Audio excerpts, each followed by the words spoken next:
It is the golden decade, the time in your life when you're carefree and at your happiest. Never again will you enjoy the freedom and thrills of your 20s. Or so it may seem as you wave goodbye to the youthful decade. And now a new study has now confirmed the fears of anyone encroaching on middle age. A person's 20s are their happiest years. But, while researchers warn of lower life satisfaction for 40 years, there is hope. For their findings show that life does get better at 65, with happiness levels rising. Dr. Ioana Ramia, from the University of New South Wales in Australia, said, satisfaction over life decreases from the early 20s, plateaus for about 40 years and then increases from about 65 up. Speaking at the Australian Social Policy Conference, she presented the findings of a study that aimed to investigate how life satisfaction changes as people age, and what its drivers are. The aim of the research was to help develop policy to target specific age groups. Dr. Ramia and her team drew on the National Household, Income, and Labour Dynamics in Australia survey, and found that happiness follows a U-curve with the highest levels experiences by those aged 15 to 24 and over 75.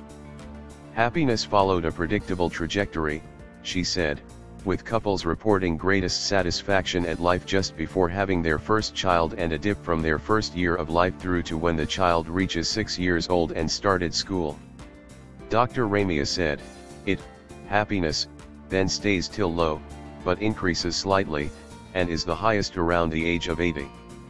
So that's something to look forward to.